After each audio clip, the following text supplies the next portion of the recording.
சத்தியமாக சொல்கிறேன், உன் கையால் 2 பேருக்கு சாப்பாடு கொடுத்துப்பார். வாய்ப்பு இருக்கா என்று இருப்பார். அதை அந்த வாய்ப்புக்கு தடவன் தர்றானா என்று இருப்பார்.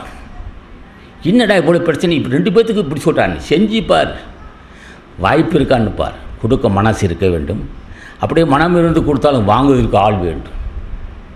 அப்படி கொடுக்கும்போது அவன் சாப்பிட்றதை கண்டு ரசிக்க வேண்டும். அந்த பக்குவம் தலைவன் ஆசி இல்லாமல் வராது.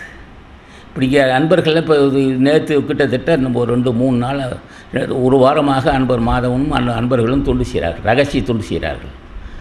அவர் எங்கே இருந்தாலும் ஆசான் பாடுபடும். இந்த சங்கத்தில் மட்டும் யாரோ பார்க்கிறான்னு பார்க்கவில்லை, அதை பற்றி அவசியம் இல்லை, நாம் கடமை செய்கிறோம் என்று செய்கின்ற தொண்டர்களாக நிறைய பேர் இருக்கிறார்கள். இங்கே விடாது பேசி வருவார். கோப்பா என்று சொல்லப்பட்ட கொள்கை பரப்பாளர் நடராஜன்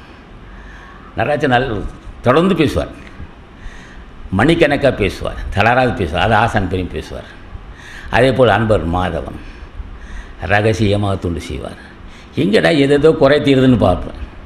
வண்டிக்கு போகிறோன்னா பணம் கொடுத்துக்கிட்டே இருப்பார், எனக்கு தெரியாது. ஆனால் அவரும் அவர் குடும்பத்தாரும் நீடு வாழ என்று வாழ்த்துக்கிறேன். தூய மனசு. பொருளினால் போதுமா? கொடுக்கும் மனம் வேணும் அல்லவா?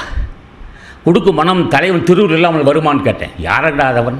பொருள் உதவி செய்கிறவன், என்னதானா செய்வன், என்னடா யோசிச்சு வந்து திருவுள் துணை வேண்டும். திருவுள் துணை இல்லாமல் அந்த மனசு வராது, அது வாய்ப்பு கிடைக்காதவனுக்கு. தெருளாதான் மெய்ப்பொருள் கண்டற்றால் தேரின் அருளாதான் செய்யும் அரணா வள்ளுவன். தெளிவில்லாதவன் ஒரு பொருளை அறிய முடியாது, கண்ணில்லாதவன் ஒரு பொருளை காண முடியாது. தெருளாதான் மெய்ப்பொருள் கண்டற்றால் தேரின் அருளாதான் செய்யும் அறம். அருள் இல்லாதவன் அறம் செய்ய முடியாது.